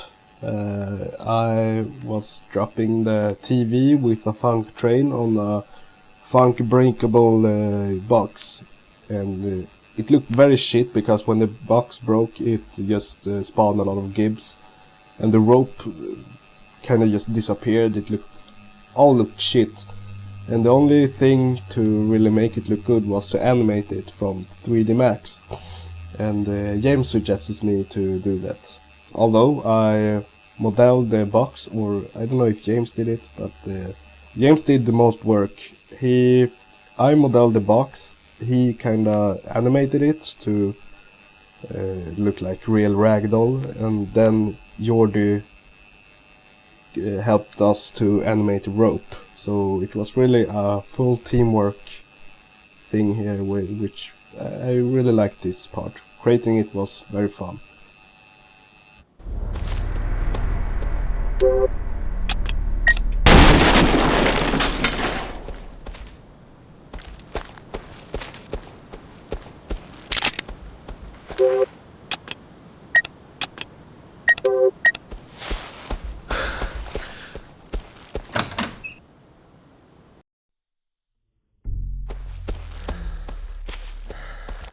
This area is pretty interesting because me and James were discussing about having enemies which was falling down from trees. And I always wanted to have hanging corpses just falling down on you. I even wanted to have it in Afraid of Monsters, but now I managed to make it, and it's all scripted with mapping.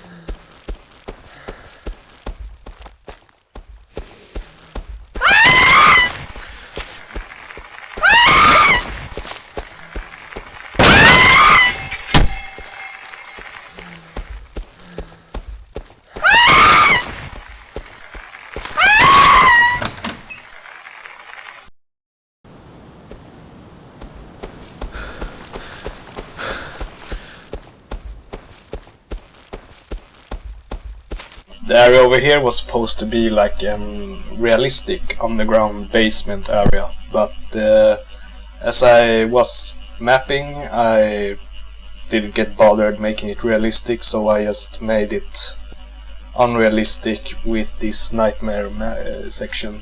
I wasn't sure if it will fit because it randomly just got surrealistic in the mod, but who cares? You know, the entire mod is not real anyway, so having this surrealistic area was pretty nice, and it adds some variations to the mod, and it was fun to do, and it's also fun to play, I guess.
I've always wanted to have realistic lighting in my mods, and this time I managed to do it.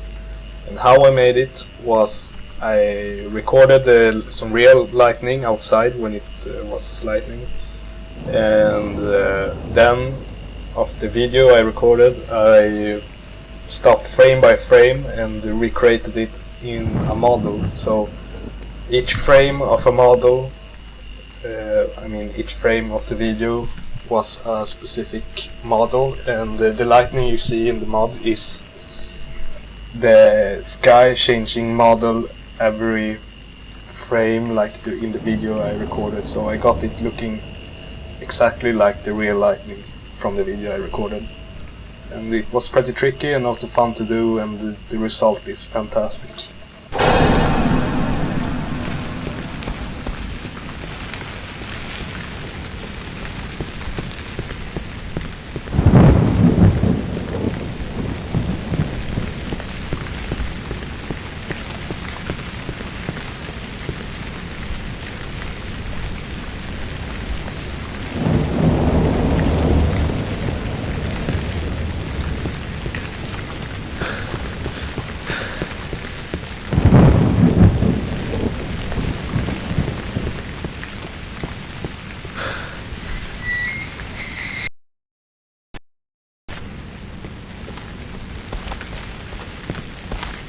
Welcome to Mölnberg Mental Hospital. This mental hospital is very interesting because it's a hospital from a real place, and that place is Beckomberga, and it's a mental hospital pretty close to where I live, and yes, it lies in Sweden. And in the 1930s that hospital was the biggest mental hospital in the whole Europe at that time. And this building right here is one building of the many buildings that Beckomberga contained. And this specific building is the only building that's left from Beckomberga, because everything else has been demolished. So the interesting thing with this building is that it looks exactly like Beckomberga in real life, because I was there taking photos and stuff, and you can see in the videocast of how I made it when I went around there taking photos. So I made it in real time in videocast, so you can watch it if you're interested in how Beckomberga looked like in real life.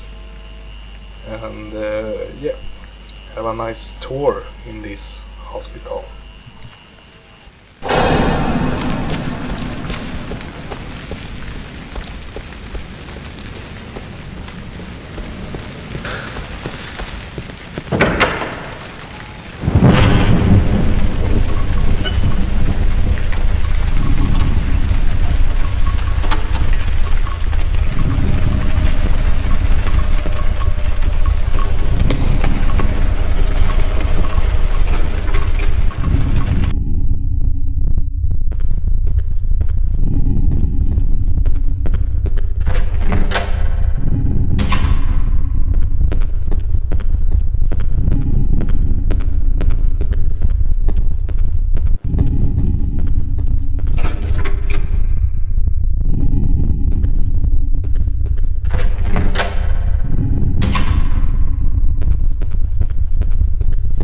This puzzle is kind of a nod to old school survival horror games, in which almost all of them required some kind of puzzle in which you had to reroute the power.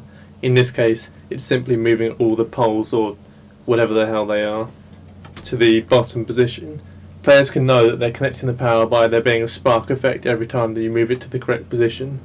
I came up with this puzzle idea, and I was sitting at the table with 4 pencils trying to move them independently of each other, trying to make it the hardest possible combination. However, if you know what you're doing, it's kind of easy.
The bottom floor, however, is fictional. It's all made up, and the one who designed it is James. He designed the bowling hall, the bowling alley, and the basketball arena thing. We decided to keep it as the bottom floor, and the only thing that really looks like Beckomberga, the mental hospital in real life, is the other map, the first and second and third floor, and also the attic.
You're crazy. Come closer. I'm close enough. Come closer. I can't. There's a big fucking gate in the way. That's why I want you to come closer. I won't kill you. How? I need a gun. You got a gun. The subway. The guy you shot. Remember? I won't kill you. Look. Just open the gate, will you? I'm tired of all this. No. There's a gun in the bowling alley. Get it for me. Now. I know. I have it already. Good. Give it to me right now. It's mine. Then I'll give you. Here. There's no ammo in it though. Now, give me the key.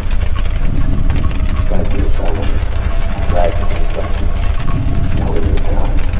Here.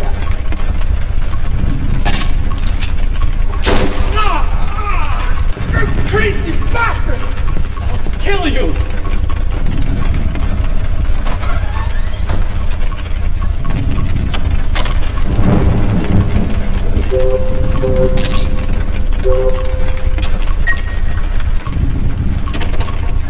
The more astute players among you may realise that the cutscene where you interact with the Doctor about the P345 pistol that you need to get from the bowling alley is actually different depending on whether or not you have it prior to seeing him. If you do have it when he first sees you, you tell him that you already have it and he knows about the gun in the bowling alley. If you don't, then he agrees to go and get it. It's touches like this that makes me proud to be part of the Cryofear dev team.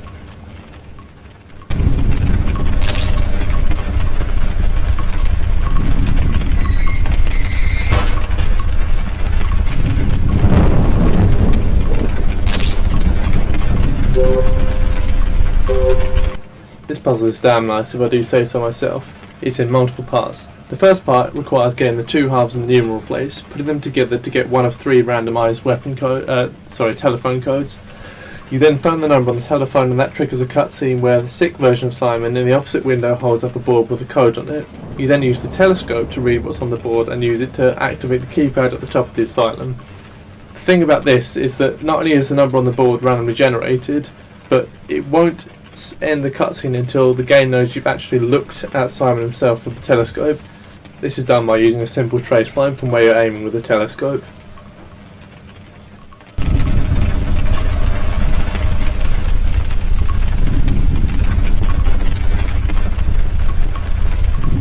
The interesting thing with this scene is that you can either choose to give the weapon to the Doctor or to keep it. And what it really means with this option is that if you give the weapon to the doctor, it means you trust him, and that's why you get the good ending.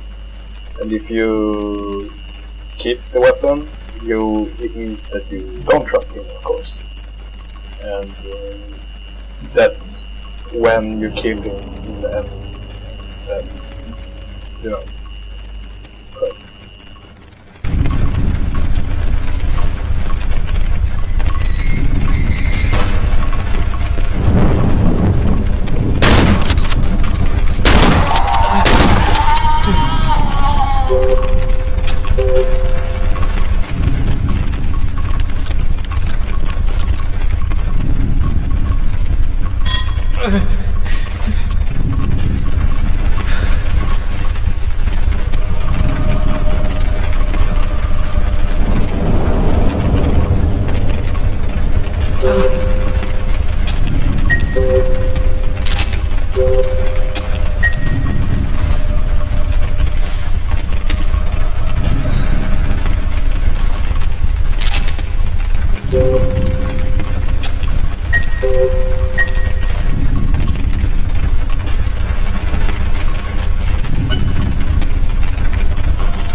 Simon, the pills by itself won't make you feel better. You have to do something more than that. I recommend that you try a new modern treatment called cognitive therapy. What's that? Well, it's a set of exercises you do. A way to forget the past, all the bad memories and anxiety you have. Are you interested in books, Simon? I don't know. Why? Alright. I just wanted to find out. Because I want you to try out something. I want you to write a book about how you feel. Do you think you can do that? I guess so. I can try.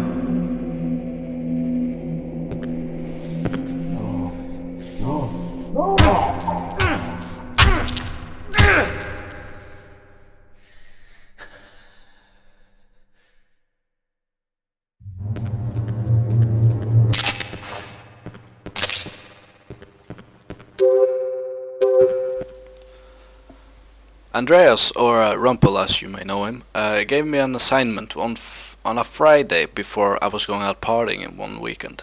He needed me to make some AI voices for the doctor that was to be used during this intense fight that you just went through. And if I remember correctly, I was compelled to finish recording before I went out, although I had already had a few beers. It started out really simple, like I always do, breaking down the lines I've been given and trying to reflect the scene with my own voice as good as possible. But as I'm not an experienced voice actor, I've felt that some of my work did not have the quality I demanded from myself. So I improvised. For grunts and pain, I hit myself with a belt on my arm. For a darker and more scary voice, I'd smoke before recording and try not to clear my throat. You have to make do with what you can.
I really like this lake because it's also from a real life location, and that area is called Kyrksjön and it lies very close to where I live.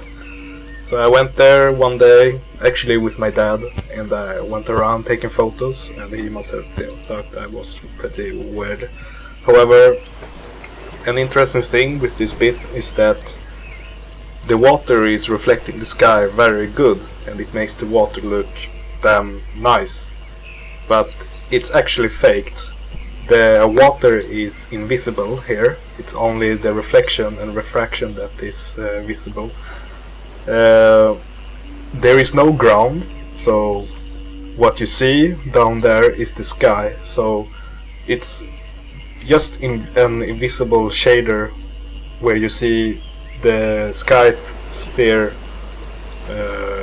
under the water. So it's just nothing under the water. It's just the sky.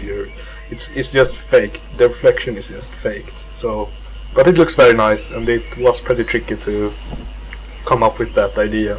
And a lot of games do that. So this is not a cheap solution. So yes, I'm pretty pleased.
Hopefully you'll think we're copying Silent Hill 2 in this part.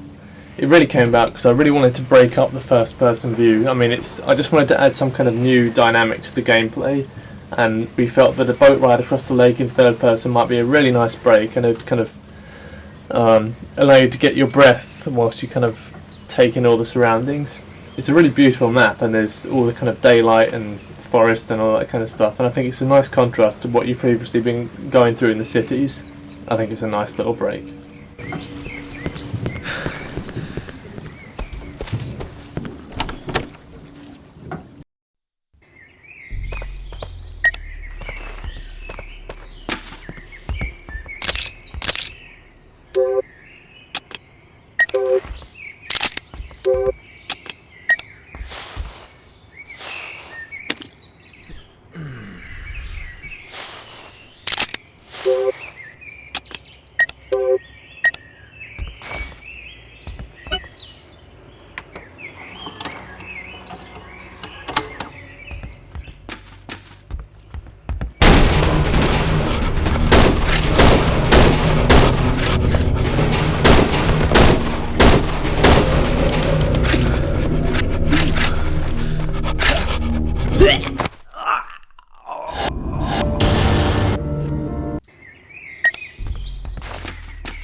The swimming parts are another way to break up the whole first-person view run and gun gameplay. This is accomplished by simply the normal Half-Life swimming code, but then we also add the first-person view hands swimming, so it feels a lot nicer and kind of more different. Those of you who are a bit more astute may notice that as you pull your hands to the right, much like a normal swimming, that propels you forward. You also may notice that when you get out of the water, your sleeves are darker, and so your gloves, to simulate them being wet. They'll gradually fade back out to normal as they dry out. These are just some other really nice touches that we've got in the game.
I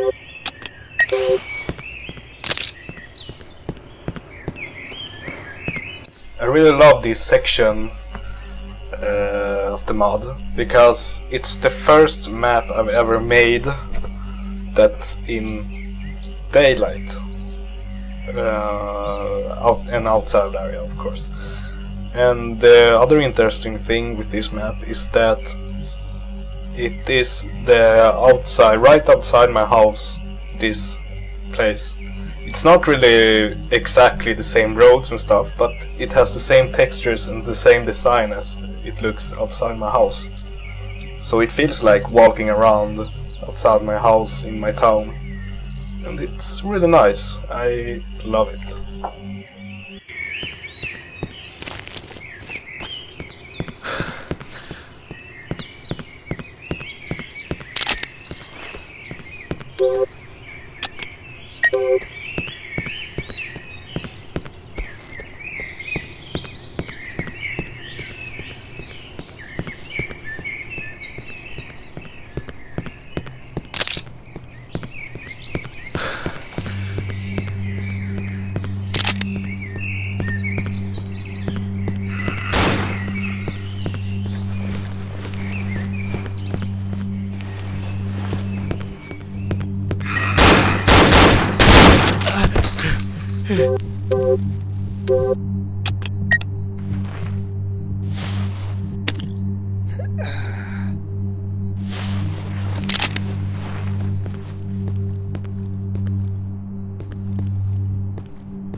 Finally home. I hope Mom's okay.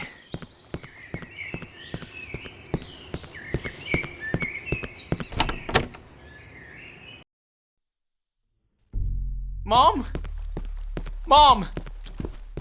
Where are you? Mom!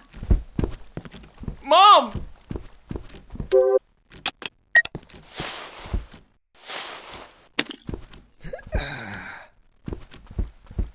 This is a nice contrast, I think, because suddenly you're torn away from your usual running, being able to sprint, jump, duck, dodge, or those kind of things, and now you're suddenly in a wheelchair.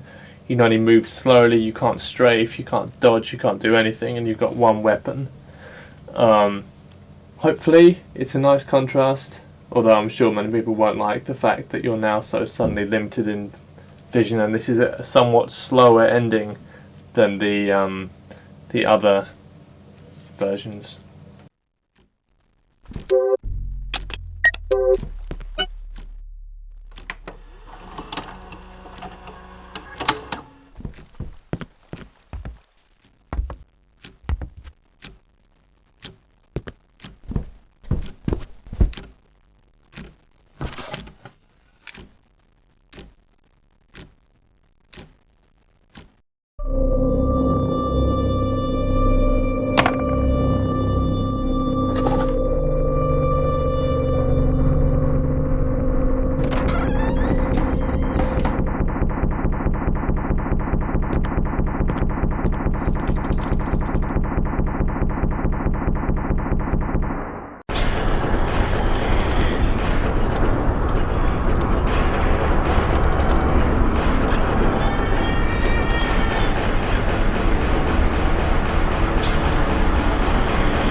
I stopped myself from doing it. From committing suicide. But it didn't only leave me alive. It also left 2 police officers dead. I killed them. Shot them both. This was not supposed to happen. doctors testified that I was having a psychosis, which means that my punishment won't be too hard for me to bear. I have to spend the rest of my life in a mental hospital, where nurses and doctors are taking care of me. They let me finish my book, and it has helped me a lot. I wrote a happy ending, just for myself. I feel better now. I am more at peace with myself, even though I'm still stuck in this wheelchair. But I accept that now. I can never forgive myself for shooting those 2 officers, though. But I have so many supportive people around me now, so I think I will be okay. Dr. Purnell is mentoring me and is watching my progress. I'm lucky to have him. Sophie visits me every once in a while. When the doctors let her, that is. They still think her visits are too destabilizing for me and that it hinders my progress. I keep on telling her how sorry I am for making her life miserable every time she's here. She just laughs a bit and tells me to stop being so silly. But I can see the damage I've done to her in her eyes every time she looks at me. She found a new friend, one who is there for her and treats her right. I'm happy for her, though I'll miss the good moments we've had, knowing that they'll never come back. I think this is a good time to close this book. It has changed my life forever. The end.